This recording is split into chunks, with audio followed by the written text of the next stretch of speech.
আমাকে দুধভাত মনে করি, তারা বারবার বল দিচ্ছিলেন, লেগ স্পিন এখনও করি, ন্যাশনাল টিমে খেলতে পারিনি। আমরা আমাদের যে ক্রিকেটের জন্য যে প্যাশন আছে সেটা আমি এখনও ক্যারি করি। আমরা যেন অনেক ম্যাচ উইনিং পারফর্মার পাই, যাদেরকে নিয়ে আমরা গর্ব করতে পারবো। ছোটোবেলা থেকে আমার দুইটা ক্লাব খুব পছন্দের, একটা ক্লাব হচ্ছে ম্যানচেস্টার ইউনাইটেড, আমরা আবার নতুন করে জেগে উঠছি ইনশাল্লাহ, আর আরেকটা ক্লাব হচ্ছে বার্সেলোনা, কারণ হচ্ছে আমার ফেভারিট প্লেয়ার এখানে খেলতো।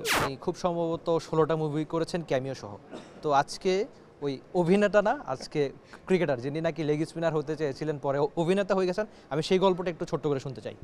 লেগ স্পিনার তো হয়েছি, লেগ স্পিন এখনও করি, ন্যাশনাল টিমে খেলতে পারিনি, সেটা হচ্ছে কথা। তবে হয় না যে আমি শিওর যে আমাদের বাংলাদেশে এমন অনেক ছেলে আছে, অনেক ভালো ক্রিকেটাররা আছেন অলিতে গলিতে, যারা হয়তো ফাইনালি ন্যাশনাল টিম পর্যন্ত দে কুডন্ট মেক ইট।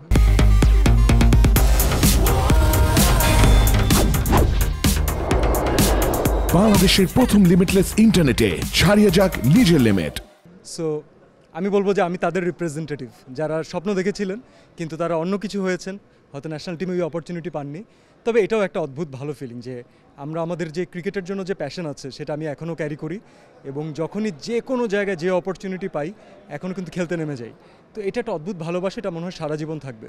আচ্ছা, আপনি খানিকক্ষণ আগেই বলছিলেন আপনি মোহাম্মদ আশরাফুলকে আউট করেছেন, তো সেই আউটের গল্পটা আমি একটু শুনতে চাচ্ছি। মানে আমার লোভ হচ্ছিল শুনেই যে আপনি কিভাবে আশরাফুলকে আউট করলেন। এত খারাপ বলারও না যে করতে পারবো না। আশরাফুল ভাইয়ের সাথে আমাদের অনেক অনেক আগের সম্পর্ক। ইনফ্যাক্ট আমি তখন যে চেম্বারে ছিলাম সেই চেম্বার থেকেই ভাইয়ার কেস ফাইট করা হচ্ছিল। সো আমরা একসাথে খেলতাম, অনেক আগে থেকে রিলেটেড। বাট আমাদের মেন খেলাটা হচ্ছিল তখন ফরেন মিনিস্ট্রি একটা খেলা আয়োজন করেছিল, যেখানে এক্স ক্রিকেটার, প্রেজেন্ট ক্রিকেটাররা সবাই খেলেছিলেন। তো ওখানে একমাত্র আমিই ছিলাম যে যারা অ্যাওয়ার্ড দিতে এসেছিলেন, কিন্তু আলটিমেটলি মাঠে নেমেছিলাম আমি। তো আমি যেহেতু বাকিদের সাথে খেলছিলাম, তো ক্রিকেটার তারা ভাবছিলেন যে আমি কি আসলে খেলতে পারবো কি পারবো না, কি করবো না। আমাকে দুধভাত মনে করি, তারা বারবার বল দিচ্ছিলেন, হ্যাঁ, বারবার আগে নামাচ্ছিলেন যে হ্যাঁ তুমি করো তুমি করো। তো করার পরে যখন আউট করলাম, তারপরে তারা বললেন যে ওকে এবার সিরিয়াসলি ওকে বলটা দেওয়া যায়। অ্যান্ড আশরাফুল ভাইয়ের সাথে এটা আমার সারা জীবনে একটা মধুর সম্পর্ক থাকবে, কারণ আমি হচ্ছে ওই জেনারেশনের ছেলে যে মোহাম্মদ আশরাফুলকে দ্য বিগেস্ট ক্রিকেটিং সুপারস্টার দেখে এসেছি। আমি তার বাসায় গিয়েছি, আমি দেখেছি যে ESPN স্টার স্পোর্টসের যে টি স্পোর্টস চলে আসছে, ভালো চ্যানেল তো এর জন্য আসে। অনেক অনেক আলাপ আছে এই ব্যাপারে, বাট টি স্পোর্টস আমাদের দি হোম অফ স্টার্স। সেখানে আমি মোহাম্মদ আশরাফুলের মাঝখানে ছবিটা দেখেছি। আমি হচ্ছে ওই জেনারেশনের ছেলে। I am sure you share the same experience. তো এটা আমাদের জন্য খুব ভালো লাগা যে আমরা তাদের সাথে খেলার সুযোগ পেয়েছি। আউট করে না করে এটা তো ইটস আ মেমোরি। আপনি যখন 2014 সালে ভালোবাসা একটা করছিলেন, আমি খুব সম্ভবত হাই স্কুলে পড়ি, 9-10-এ। তো আমার মনে হচ্ছে যে আপনার সঙ্গে ওই 10 বছর একটা জার্নি, আমারও বয়স 10 বছর বেড়ে গেছে, মানে এখন ভাবতেছি আর কি সেটা। তো এই 10 বছরের আগের সিএম আর এখনকার সিএম এর পার্থক্যটা আসলে কি? আগে শুধুমাত্র প্যাশন ছিল, সব কিছু নিয়ে অনেক বেশি প্যাশনেট ছিলাম। আমি বলবো যে এখন আমি আসলে প্যাশনের অপর সাইডটা দেখা শুরু করেছি, দেখেছি কিছুটা, একটু এক্সপিরিয়েন্সড হয়েছে। আগের সিয়াম একা ছিল, এখন সিয়াম একটা ছোট্ট সুন্দর বাবুর বাবা। তো whenever we are a father, I think we are a changed human being. তো আমার জন্য এখন সবচেয়ে বড় পরিচয় হচ্ছে ওইটাই, আমার ছেলের বাবা। আমি সেই জায়গা থেকে চেঞ্জ হয়েছি। আর আরেকটা জিনিস বলতে পারি যে আমার যারা অডিয়েন্স আছেন, যারা ভালোবাসেন, যে প্যারেন্টসরা পছন্দ করেন, যে দাদি নারীরা পছন্দ করেন, যে মায়েরা পছন্দ করেন, যে বোনেরা পছন্দ করেন, আমি না অনেক বেশি, আমার কাছে মনে হয় এখন আমি সেই ভ্যালুটা আরও বেশি করতে পারি। আর একটু হাম্বল হতে চাই, আর একটু বেটার হিউম্যান বিং হতে চাই। But it's a very long journey, and ইনশাল্লাহ একদিন হবো হয়তো। আচ্ছা, বিপিএলে একটা দলকে প্রতিনিধিত্ব করবেন আপনারা, ঢাকা ক্যাপিটালস। তো বিপিএলে নিশ্চয়ই আমরা অনেকবার মাঠে দেখবো আপনাকে। আর বিপিএলের প্রত্যাশা একটু শুনে রাখতে চাই। এনসিএল এর গল্প তো আপনি শোনালেনই। রিমার্ক হারলান যেহেতু এবার বিপিএলের সাথে যুক্ত হয়েছে, এবং ঢাকা ক্যাপিটালসকে আমরা সবাই সেলিব্রেট করছি একসাথে। আপনারা জানেন যে ঢাকা ক্যাপিটালসের হয়ে এবার আমরা আমাদের পুরো ফ্র্যাটার্নিটি ট্রাই করবো যে একসাথে তাদেরকে সাপোর্ট করতে। But not only Dhaka Capitals, এই সাপোর্টটা থাকবে পুরো বিপিএলের জন্য। কারণ আমরা চাই যে বিপিএল তার হারানোই গৌরব ফিরে পাক।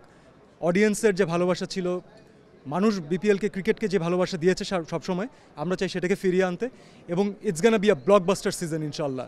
অ্যান্ড রিমার্ক হারলান থেকে আমাদের family, we are going to be there to cheer for the audience. আর অসংখ্য মানুষ আপনাকে আপনাদের কাজের জন্য ভালোবাসে। তো তাদের জন্য যদি কিছু বলতে চান, বিশেষ করে যারা এই এনসিএলটাতে নজর রাখতে পারেন। এনসিএল আমার মনে হয় যে যারা ক্রিকেটার, যারা আসলেই originally devoted cricketer, passionate cricketer, talented cricketer, তাদেরকে একটা খুব সুন্দর প্ল্যাটফর্ম তৈরি করে দেবে। আমি একটু আগে স্টেজে বলছিলাম it's 99% hard work and 1% luck, কিন্তু সে 1% লাক তখনই হবে whenever your gonna get the perfect platform and the perfect opportunity. I think BCB and NCL is going to give them that. যারা এই অপরচুনিটি পাচ্ছেন তাদেরকে আমি রিকোয়েস্ট করব এটাকে যেতে দিয়েন না, হোল্ড ইট টাইট, এবং বিপিএলে এবং আলটিমেটলি ন্যাশনাল টিমে আমরা যেন অনেক ম্যাচ উইনিং পারফর্মার পাই যাদেরকে নিয়ে আমরা গর্ব করতে পারবো। So I am looking forward to the tournament. আচ্ছা, আমার একদম শেষ প্রশ্ন, অসংখ্য মানুষ আপনার জন্য অপেক্ষায় রয়েছে। আপনি কোন ক্লাব সমর্থন করেন ফুটবলে, আর আপনার প্রিয় ক্রিকেটারকে? আমাকে মাফ করে দিবেন যারা অন্য ক্লাব সাপোর্ট করেন, I am really sorry, but আমার ছোটোবেলা থেকে আমার দুইটা ক্লাব খুব পছন্দের। একটা ক্লাব হচ্ছে ম্যানচেস্টার ইউনাইটেড, আমরা আবার নতুন করে জেগে উঠছি ইনশাল্লাহ।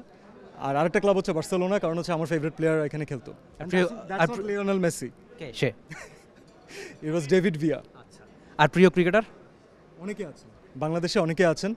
আমি ইন্টারন্যাশনাল একজন ক্রিকেটারের কথা বলবো, আই লাভ শেন ওয়ার্ন, যেহেতু I was a leg spinner, I am a leg spinner and Shane Warne is a legend.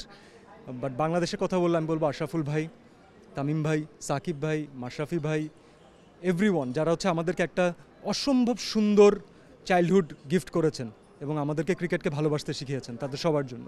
Okay, thank you so much, একটু বেশি সময় নিলাম। Thank you, best of luck. Take care. আর জঙ্গলির জন্য অনেক শুভকামনা। সিয়াম আহমেদ ছিলেন টি স্পোর্টসের সঙ্গে, তিনি যার আশার কথা জানালেন, স্বপ্নের কথা জানালেন। এনসিএল বা বিপিএল নিয়ে জমজমার একটা টুর্নামেন্ট আশা করছেন, সেটা তিনি করতেই পারেন, তবে তার আশা কতখানি পূর্ণ হয় সেটা সময় বলে দেবে। Rifat Emil, T Sports, Dhaka. And click on the bell icon. Follow us on Facebook and Instagram. Download T Sports app to enjoy exciting games and highlights. Visit tsports.com.